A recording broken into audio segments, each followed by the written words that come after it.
찬바람이 불며 새해가 다가왔습니다. 여러분, 어떻게 지내고 계신가요? 저는 이제 40대의 한 여성으로 바쁜 일상 속에서 아이를 키우며 살아가고 있습니다. 얼마 전 제 삶에서 다시는 겪을 수 없을 만큼 중요한 사건을 겪었습니다. 그 전까지는 내 삶이 조금이라도 우스꽝스럽지 않으려고 노력하며 더 열심히 일하고 바쁘게 살려고 했었습니다. 그런데 이제 제가 겪은 일이 궁금하신가요? 이 이야기는 쉽지 않은 이야기입니다. 그래서 익명이라는 보호막을 빌려 여러분에게 제 이야기를 전하려고 합니다. 시작해 볼게요. 제 남편에게는 남동생이 있습니다. 남편은 어릴 적 어머니를 사고로 잃고 아버지와 함께 자라났습니다. 아버지가 두 아들을 홀로 키우셨지요. 남편은 어머니가 필요할 때 아무리 남동생과의 나이 차이가 커도 어머니처럼 보살펴 줄 수 있는 사람입니다. 그러나 집안은 항상 어지럽고 그를 돌봐줄 사람은 아무도 없습니다.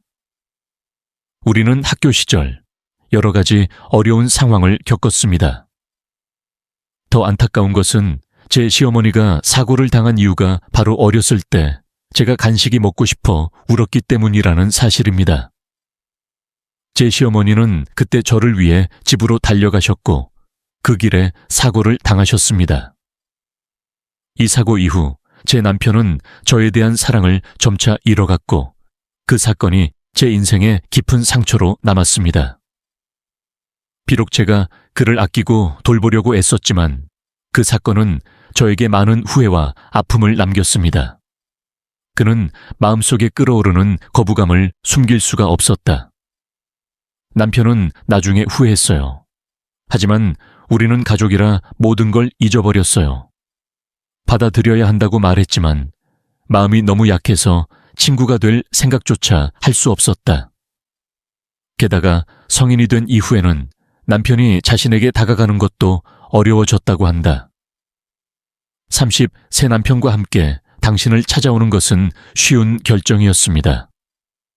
당신은 시아버지가 시아버지를 위해 무엇을 했는지 궁금할 것입니다. 법은 아무것도 하지 않는 외부인이다. 어쨌든 우리는 여기에 와서 남편과 내가 둘 다 32살이 되었을 때 결혼했습니다. 그때 나이도 똑같았어요. 저는 21살이었는데 결혼하자마자 시아버지가 무책임해졌고 컸으니 하고 싶은 일을 하며 살고 싶다며 인생의 동반자를 찾기 위해 제주도로 갔습니다. 그는 인생의 노년을 자연과 낚시를 즐기면서 보내고 싶어서 모든 것을 뒤로하고 떠났다고 한다. 21살인데 돈도 없이 대학을 다니면서 어떻게 혼자 살 수 있겠습니까? 시아버지가 돌아가신 후 시아버지와 남편 도련님이 새 집에서 살았던 곳입니다. 그 사람도 우리와 함께 살기 위해 왔습니다. 신혼부부와 함께 살게 된 그는 왠지 그런 마음을 느낀 듯 2학년을 마치고 곧바로 군입대를 결심했다.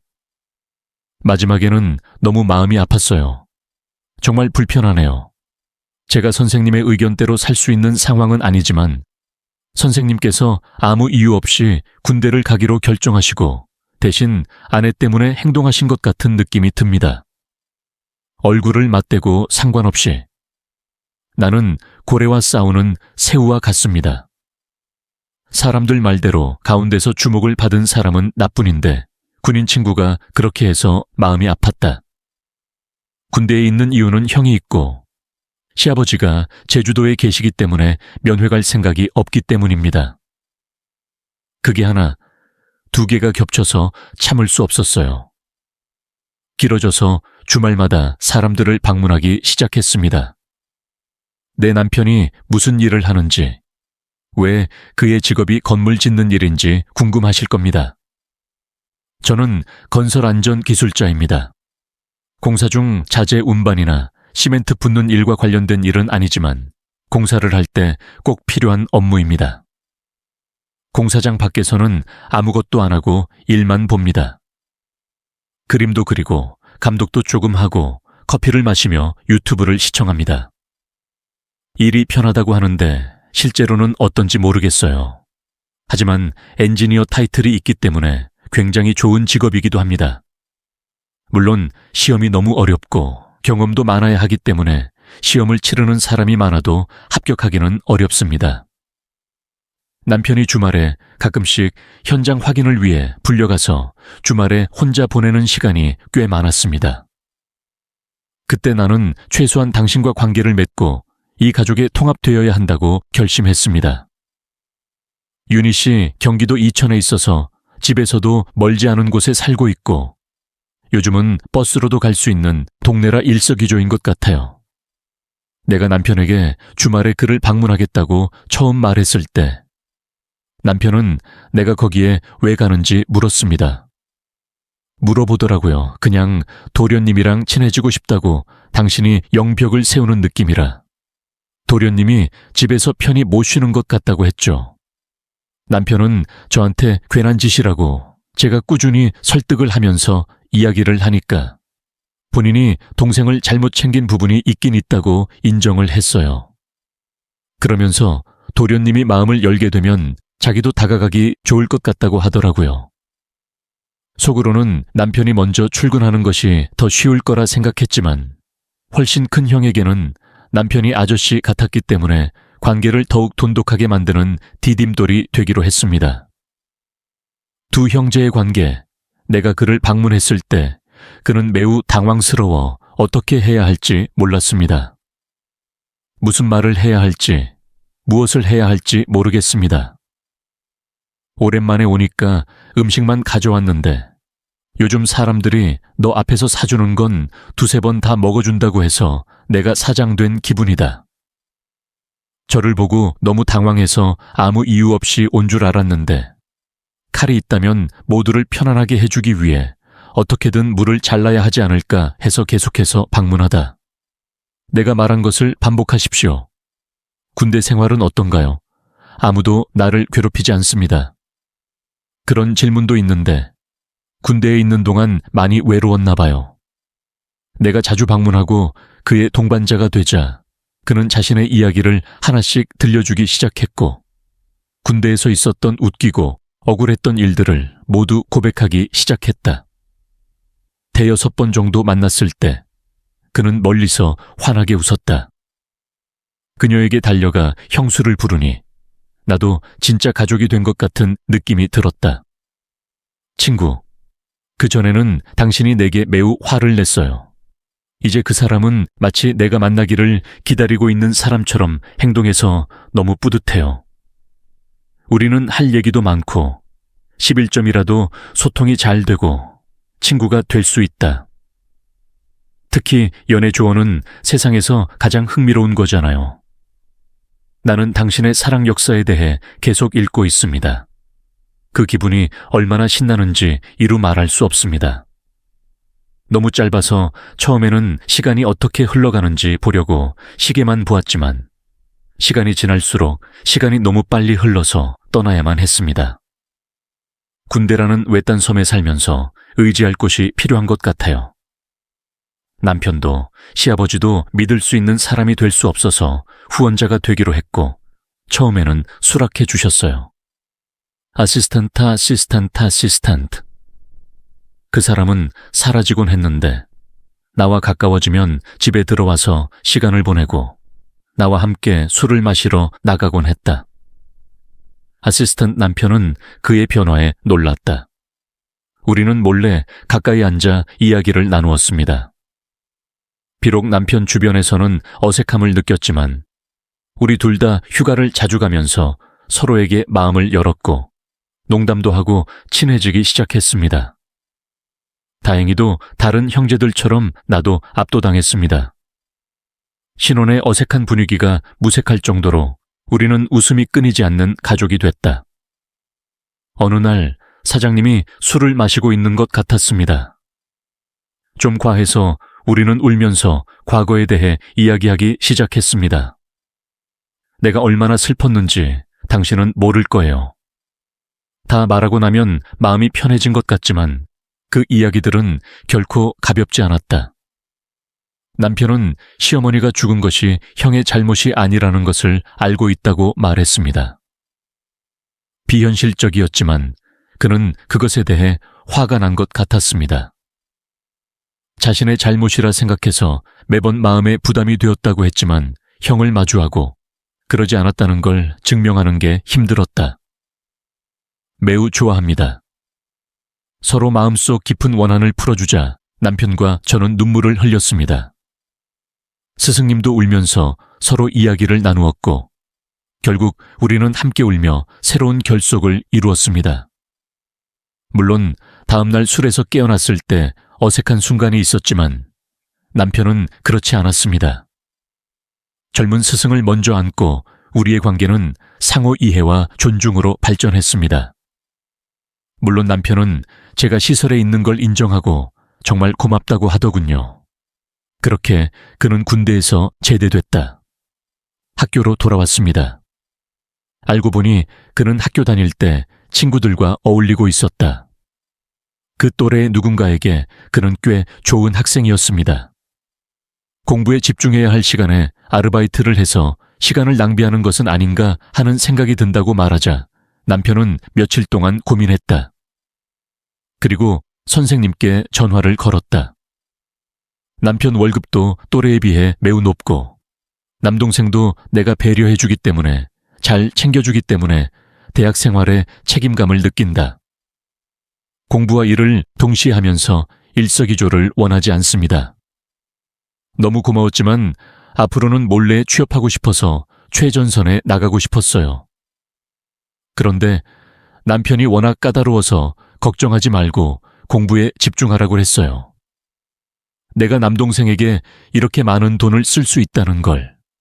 저도 웹디자이너로 일하고 있어서 친척이 있어요.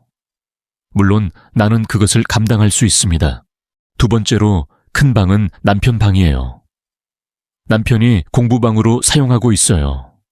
그는 가장 작은 방, 조금 작은 방을 창고처럼 사용했다. 그런데 방 크기가 너무 작아서 걱정이에요.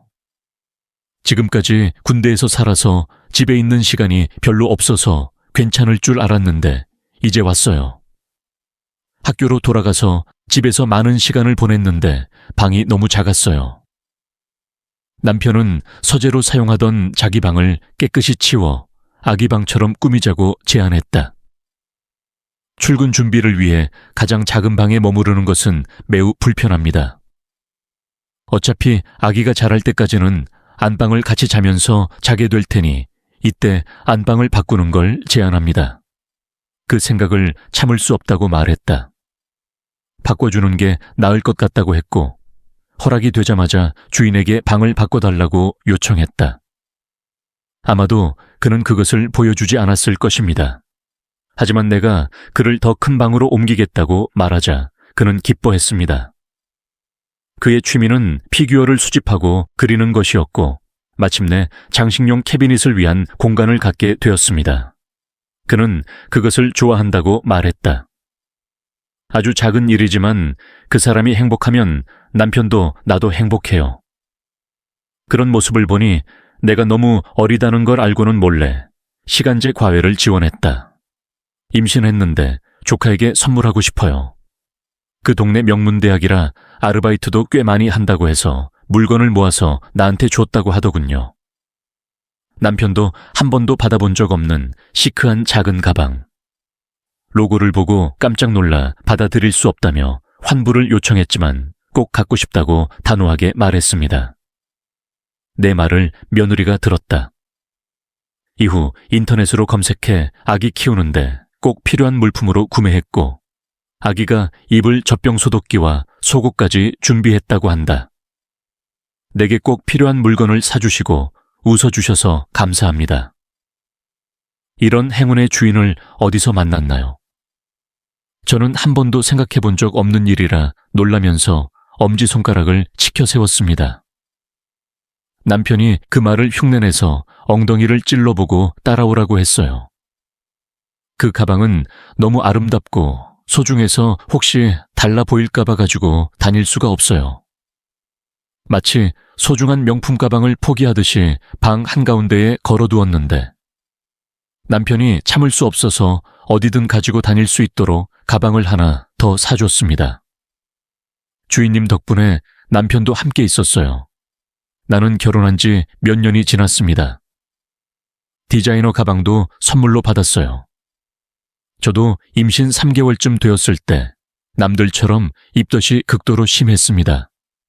물 때문에 속이 메스꺼워서 입덧 티백과 입덧 사탕을 처방받았고 결국 꾸준히 살이 빠지고 현기증이 심해져서 하루하루 번역을 하면서 버텼습니다. 당시 남편이 지방에서 일하느라 새 프로젝트를 지으라는 지시를 받느라 바빠서 나를 돌보기가 힘들어 사장님이 모든 것을 대신해 주셨다.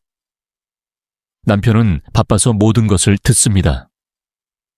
입덧이 조금 가라앉고 뭔가 먹고 싶은 게 생겼을 때 선생님은 급히 나가서 못 먹던 음식을 사달라고 해서 인터넷으로 여기저기 찾아다녔다.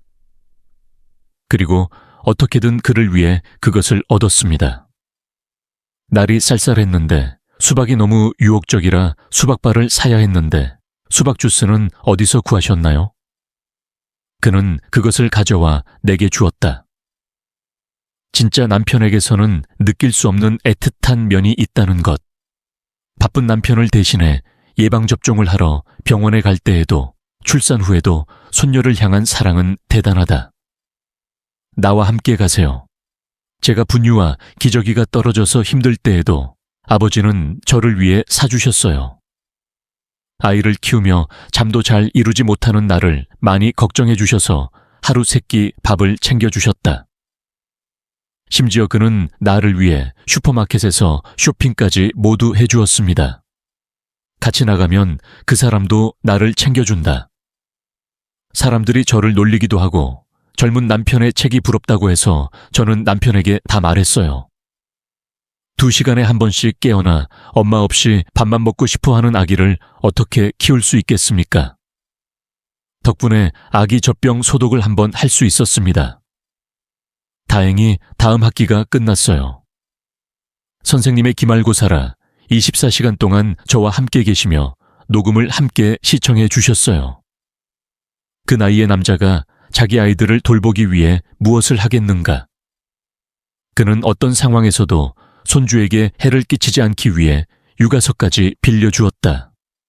그곳에서 공부를 하고 있었는데 주인의 휴가가 끝나면 실제로 주인이 결혼을 하게 된다는 사실이 너무 부러웠고 시아버지가 가끔 아이와 부모님을 돌보기 위해 오셨다. 또한 많은 도움이 됩니다. 100일 후에 아기는 더 오래 자고 훨씬 덜 울었습니다. 나는 점점 육아에 능숙해지고 있다. 그러다가 상사가 대학을 마치고 졸업할 시간이 되었습니다. 서울에 와서 졸업식을 같이 보내자고 했더니 얼굴이 너무 아파서요. 제주도에 가서 자연과 함께 자유로운 삶을 누리겠다고 하더군요. 왜 얼굴이 그렇게 아픈지 물었더니 나는 씁쓸한 미소를 지을 뿐이었다. 나는 남편에게 제주도 맛있는 음식도 많이 먹었겠고 서울 음식도 먹어봤을 거라고 하면서 오랫동안 보지 못한 남편을 위해 푸짐한 잔치를 준비했다. 산. 주인이고 남편이고 아이 키우느라 바쁘지만 모든 일을 다 하는 나를 은근히 비난하고 준비된 음식을 먹으며 미친 듯이 뛰어다닌다. 그래서 왜 그렇게 먹지 못하고 불편하냐고 물었습니다. 남편도 몸이 안 좋다고 하더군요. 나는 시아버지의 말씀을 듣기 위해 입을 열었습니다. 그는 웃으며 손자들을 만나서 행운이라고 말했다. 그는 내 손에 눈물을 흘리는 듯한 느낌을 받으며 며느리 덕분에 아들을 낳았다. 두 사람이 잘 지내는 모습을 마지막으로 본다고 했다. 아내를 잃고 그동안 아들들을 잘 돌보지 못해 고생했다고 하더니 눈물을 펑펑 흘렸다. 그는 살아가고 있었다. 아주 다행이었는데 갑자기 아프시다니 가족들이 뭐라 할 수 있겠나. 물론 서울에 온 이유는 스승님의 졸업식을 보기 위해서였지만 제일 요양원의 졸업식에도 참석하러 오셨기 때문이다. 위암 말기였다고 한다. 위암은 생존율이 높은 질병인데 불치병에 이르렀다는 소식을 듣고 급히 제주도에서 생을 마감하고 돌아왔다. 일주일 뒤 장인어른이 요양병원에 입원했다. 교통이 편리한 곳이어서 아이를 돌보기 위해 가끔씩 요양병원을 찾았다. 하지만 저는 시아버지가 더 많은 자녀를 갖고 화목한 가정을 이루기를 바랍니다. 항상 나에게 감사해요. 아이 없이 여기저기 다니면서 시아버지를 모시는데 내 뜻과는 달리 시아버지는 오래 견디지 못하시고 아이가 6개월이 되기 전에 돌아가셨다. 나의 시아버지는 이제 겨우 3살이고 재산은 많지 않으나 비밀리에 매우 부유한 분이십니다. 남편과 사장님이 반으로 잘라서 반으로 나누어 제주의 작은 집에 정착하게 되었습니다. 섬 땅이 있다고 해서 다 같이 땅을 개간하기 위해 제주도에 갔어요. 그런데 이 땅에는 나무가 많아요. 우리는 나무를 어떻게 해야 할지 모릅니다. 알고 보니 부모 식물은 관상용으로 자주 이용되며 판매용으로 제공되는 식물인 것으로 밝혀졌습니다. 땅값보다 몇 배나 비싼 나무다. 울창한 농작물을 팔아 수억 달러를 벌었습니다. 우리 은행 계좌에 그 금액이 들어있는 것을 보고 나와 남편이 얼마나 충격을 받았는지 모릅니다. 제가 오랫동안 취업을 위해 준비해온 통장에 그 금액이 들어있는 걸 보고 우리는 얼마나 충격을 받았는지 모릅니다. 그리고 당당하게 대기업에 입사하세요. 원래 공부를 잘하고 명문대를 졸업했기 때문에 대기업에 입사하는 것은 당연하다고 생각했는데 선생님의 노력이 없었다면 많이 어려울 것 같았습니다. 알다. 당신은 인기도 많고 직장에서도 친근하고 더러운 일도 잘 하는 타입인데 그걸 부러워하는 그룹이 있어서 그 그룹이 프로젝트에서 좋은 성과를 거두고 시작하게 되는 거죠. 당신을 무시해서 직장 괴롭힘이 시작됩니다. 첫날부터 살이 많이 빠지고 머리카락도 군데군데 빠졌어요. 남편은 어디를 가든 그곳에 있을 것이라고 말하면서 시도해보라고 했습니다. 그냥 당신을 좋아하는 사람들인데 내가 그렇게 말했어요. 당신을 바라보는 것만으로는 어렵습니다. 고용주를 붙잡는 것은 좋은 생각이 아닙니다. 노력하면서도 재치 있게 대기업이 꼭 좋은 것만은 아니라고 자격 문제를 꺼냈는데요. 남편처럼 공학 학위를 따고 직장에 가서 기술 학위를 취득하려고 하시나요? 고유 엔지니어가 되려면 기술자로서의 경험이 있어야 하기 때문에 시간이 좀 걸릴 수 있지만 결과적으로는 좋은 직업이 될 것이라고 생각합니다. 아직 어려서 가능하다고 봅니다. 선생님, 제 말에 정말 용기를 얻어 열심히 일하시던 대기업을 그만두시고 공부에 전념하신 게 아닐까 하는 생각이 들었습니다. 그는 첫 시험에서 운전면허를 취득하고 일을 시작했다. 아마도 그는 자신의 남동생이 같은 길을 걷는 것을 자랑스러워 했을 것입니다. 그러나 남편은 내게 많은 지시를 해주었습니다. 남편이 일손이 부족한 건설 현장에서 일하는 것에 대해 주인과 이야기를 나눴습니다. 주문을 받고 거기 사람들도 소개해주니까 사장님이 남편과 함께 일하게 됐고 조건도 좋고 월급도 좋고 남편도 좋았어요. 나는 그에게 모두가 그에게 매우 친절하다고 말했습니다. 아마도 그가 매니저로 일하는 회사와 같았기 때문일 것입니다. 남편과 함께 일을 시작한 이후로 남편과 자주 출근하고 함께 점심을 먹는 모습이 꽤 행복해 보인다. 그런데 한두 달 지나니까 말수도 줄어들고 늘 따뜻하게 말하던 사람이 갑자기 찬바람을 불기 시작해서 좀 불편했어요. 이상한. 어쩌면 직장 내 괴롭힘일까요? 제가 정은한 회사인지는 모르겠지만 남편이 과장이라 말을 못해서 자꾸 피하는 것 같은 느낌이 들지만 그런 생각을 하면 정말 이상해요. 그 이유가 직장에서 괴롭힘을 당하는 것이라면 그 사람이 나를 피할 이유가 없지 않을까요? 냄비를 나눌 것입니다. 내게 무슨 문제가 있습니까?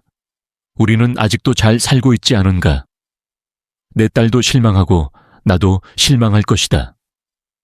나는 그를 위로하려고 노력했지만 상사가 방해하며 그는 30살이고 이제 정착했고 혼자 살고 싶다고 말했습니다.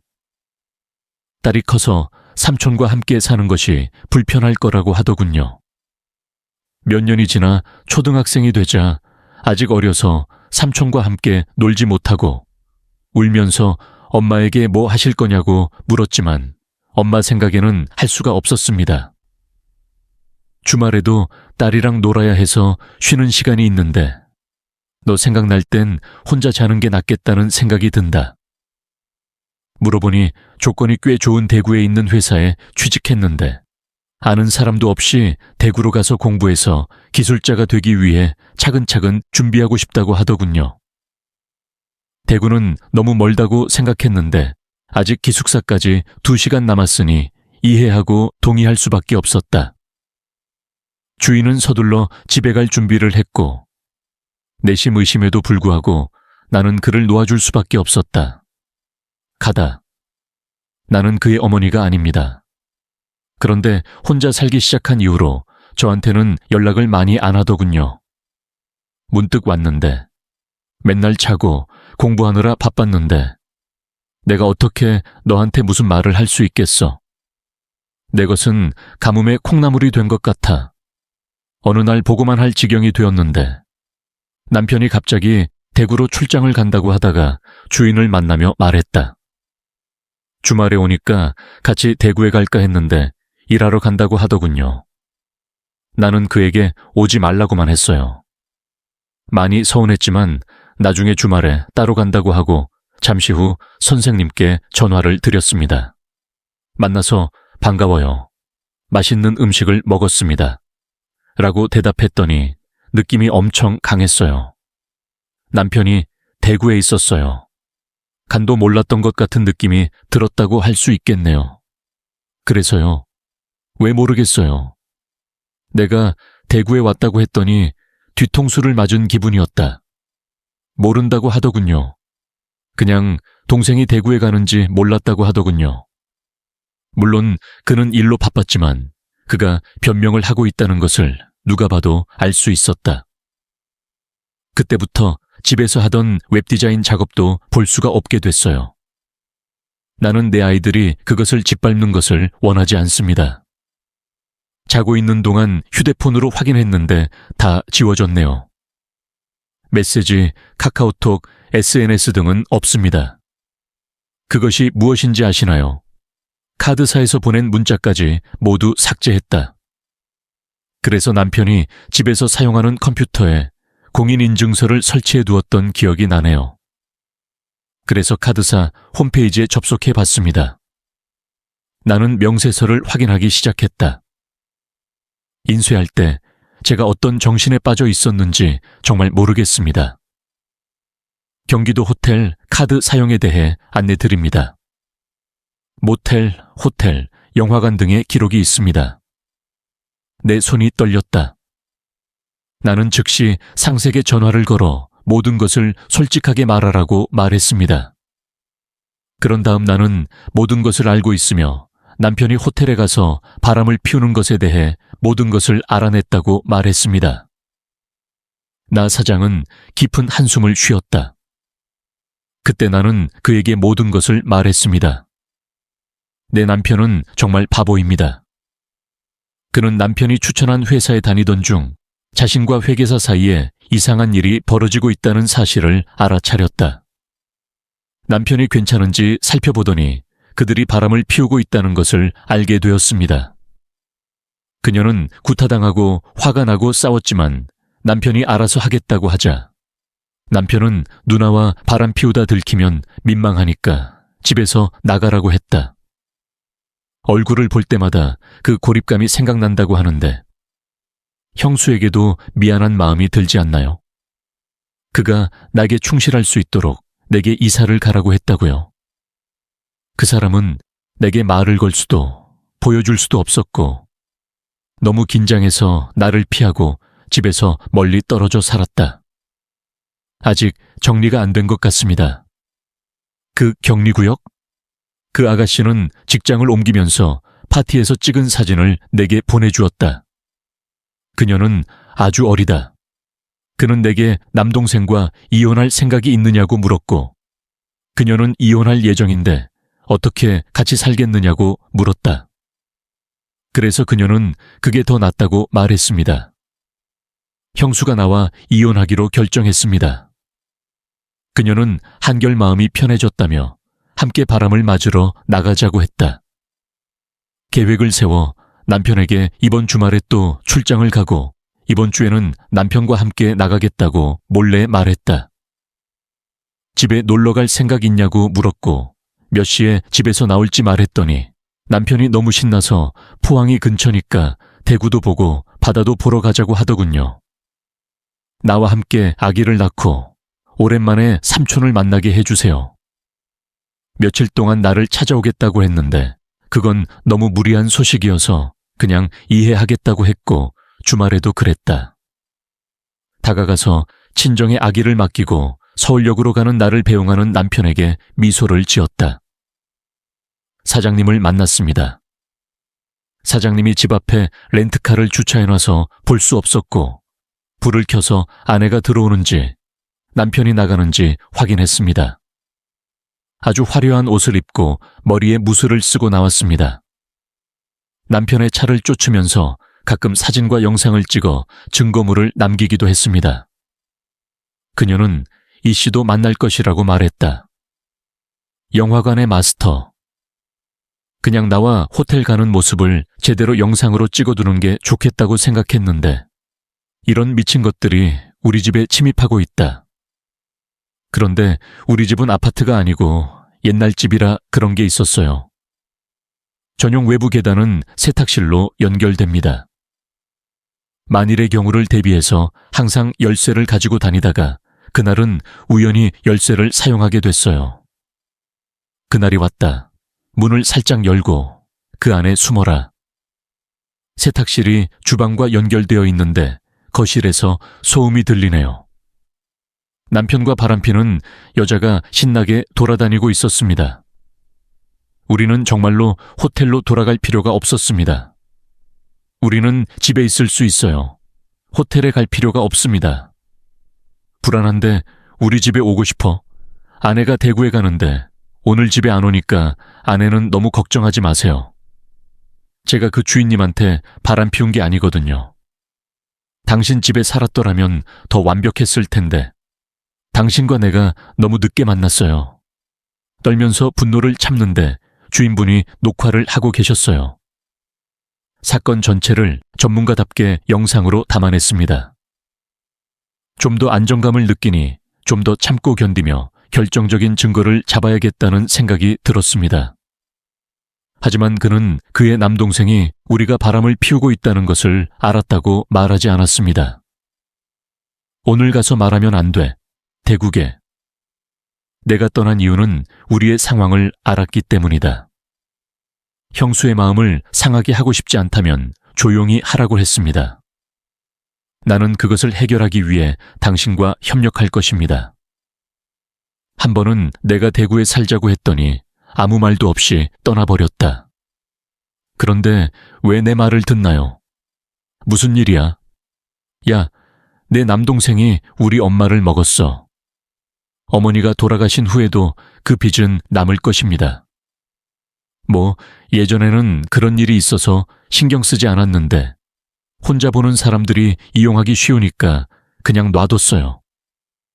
형수에게도 아주 친절했다. 이 말을 했을 때 젊은 스승은 얼굴을 붉히며 자신을 속인 남편을 바라보았지만 마치 자기 혼자인 것 같았다. 온갖 상처를 받으며 나는 주인님을 너무 사랑해서 울고 싶을 정도였다. 결국 도망칠 수밖에 없었다. 이 새끼야. 섹스를 했는데 둘이서 의술을 하다가 귀신이라도 본 것처럼 충격을 받았는데 사장님이 쫓아오더니 계속 영상을 찍더라. 그들은 놀라서 내게 이게 무슨 일이냐고 소리쳤지만 나는 코웃음을 치며 뭐하는 놈들아 라고 말했다. 온갖 더러운 짓을 하고 다 나쁜 놈이라며 사람들을 위협하고 있습니다. 내가 죽일 거라고. 나는 비명을 지르며 찾을 수 있는 모든 것을 던지기 시작했습니다. 그러는 동안 남편은 진정하라고 말도 안 되는 소리를 했고 바람피는 여자는 진정하라고 했습니다. 나는 몰래 그에게 주의를 기울이고 현관문으로 향했다. 시아버지가 남긴 가족 사진이 거기 걸려 있는데도 그가 나를 속이려고 하는 것인지 아니면 내가 바람을 피우고 있는 것인지 궁금하다. 그런데 나 아무것도 안 보이는데. 남편에게 이 집에 있는 그녀를 어떻게 할 생각인지 진지하게 물었더니 남편도 바람 피우는 여자도 아무 말도 못하고 그냥 다른 사람들처럼 땀을 흘렸습니다. 미친 사람들을 모두 죽음과 지옥으로 저주하고 정신을 잃은 사람. 형수님이 저를 붙잡으실 정도로 큰 소리를 질렀어요. 증거는 다 모아놨어요. 걱정하지 마세요. 너무 화내지 마세요. 그렇지 않으면 저는 정말 그런 짓을 하지 않았을 겁니다. 거기엔 하나뿐인 남동생도 그렇게 살고 있고 남편은 내게 죄책감을 주려고 한다. 그는 정말 그녀를 이용해서 그녀를 속이고 있는 걸까? 내가 그녀에게 집에서 나가라고 소리치자마자 그녀의 남편은 그녀를 따라가서 떠나려고 했습니다. 젊은 스승이 내 목덜미를 잡았다. 아니, 내 동생 집은 저주받은 집이야. 그는 어디로 갈 수 있습니까? 그러다가 남편이 나를 알아차렸고 젊은 스승님이 나를 쳐다보는 것을 보셨기에 나는 아무 말도 못하고 말을 이었다. 아무것도 아니지만 젊은 스승님이 남편에게 카메라를 주셨으니 이제 이혼에 동의해야 할 때인 것 같습니다. 동생을 남겨두고 가려고 해서 카메라 앞에서 답변을 강요했습니다. 어떻게든 위기를 피하고 싶었던 남편은 내가 말한 대로 양육비로 월 200만 원을 지급하겠다고 했다. 두 번째 집을 팔고 반 안 팔리면 반으로 나눌게요. 이혼을 하더라도 가늠한 사람과 모든 것을 끝낼 때까지 신문하고 협상할 권리가 없다는 것을 인정합니다. 이 여자는 남편에게 매우 불리한 일이었지만 사회적 지위를 가진 남편은 내 말을 정확히 따랐습니다. 다음 날 나는 이혼 전문 변호사를 만나러 갔다. 영상 속 남편의 명쾌한 조언 덕분에 제 이름, 나이, 주소, 사회보장 번호까지 알려줬어요. 증거는 이혼에 매우 유리했고 당연히 재산 분할을 요구하는 소송도 제기했습니다. 그 변호사는 자신이 이혼 변호사라고 했고 가늠한 여성을 상대로 소송을 제기하자고 제안하는데 정말 능숙하다고 했습니다. 큰 금액의 합의였기 때문에 변호사를 믿고 가늠한 여성을 상대로 소송을 제기했습니다. 소송에서 승리해 배상금 3천만 원을 받고 나니 이대로는 안 될 것 같았다. 평생 부끄러움을 안고 시시 지역에서 유명한 음녀 김씨 딸. 음녀 곁에 걸어두라. 살라고 아파트 입구에 걸어놨어요. 가늠한 여자가 살던 동네 우편함에는 내가 승소한 소송을 모두 인쇄해 두었다. 그래서 모든 걸 인정하고 반성했어요. 결국 거짓말을 해서 벌을 받았어요. 벌금 100만 원 내고 입문으로 사이다를 부어주면 좋지 않을까요? 집값의 절반을 우리 은행 계좌에 입금하세요. 연금을 받다 결국 나는 그 돈으로 나무를 팔지 못하게 되었습니다. 남편은 한 푼도 안 쓰고 혼자 놔둬서 제가 관리를 못했어요. 양육비 최대 200만 원 받았는데 120만 원 합의했어요. 물론 남편과 저는 동의했습니다. 그 후 남편은 주인을 어떻게 해야 하느냐고 욕을 많이 했습니다. 그 사람이 나를 도와서 이런 부끄러운 일을 저질 수도 있잖아요. 심지어 나를 때리려고 와서 나를 기분 나쁘게 만들기도 했다. 잡히면 발목을 찢어버리겠다고 하는 등 온갖 잔혹한 위협을 가했다. 물론 그는 경찰에 가서 모든 통화 내용을 녹음하고 금지 명령을 신청했습니다. 저는 대구에 살다가 부모님 집 근처로 이사했습니다.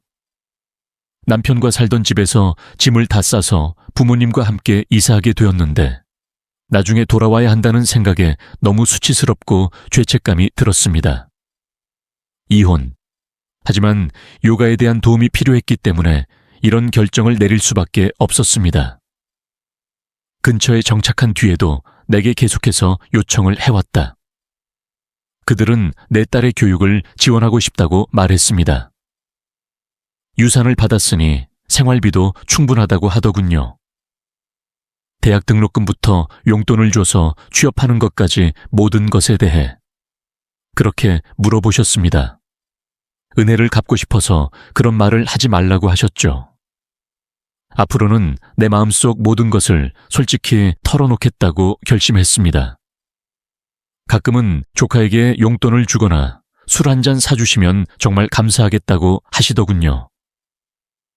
내게는 아이들을 키울 책임이 있고 전 남편에게도 아이들을 키울 의무가 있습니다. 하지만 그녀와 전 남편은 서로 때려야 뗄 수 없는 관계라는 점을 깨달았고 그녀는 농담처럼 앞으로는 내 전 남편처럼 서로 잘 지낼 것이라 말했습니다.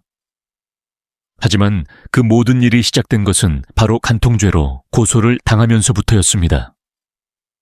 그 고소는 돈과 양육비를 요구하는 일로 이어졌고 그는 결혼한 여성과 심한 말다툼 후 이혼했다며 자신이 겪은 일을 이야기했습니다. 그 이야기를 듣고 나는 얼마나 많은 불만을 쏟아냈는지 모릅니다. 그 사람은 사람들과 부적절한 관계를 가진 뒤 결국 큰 재난을 겪게 되었습니다. 이 일로 부모님은 그를 아들처럼 대해주기로 하셨고 결국 우리는 서로를 가족처럼 여기게 되었습니다. 지난주에는 그 집에서 저녁도 먹고 좋은 여자를 만나 결혼할 계획도 세웠습니다. 이제는 서로를 든든한 지원군으로 생각하며 앞으로도 함께할 준비가 되어 있습니다. 정말 감사합니다. 다른 사람과의 관계를 마무리하고 다시 시작할 수 있어 기쁩니다. 우리는 정의로운 사회에서 앞으로도 잘 살아갈 것입니다.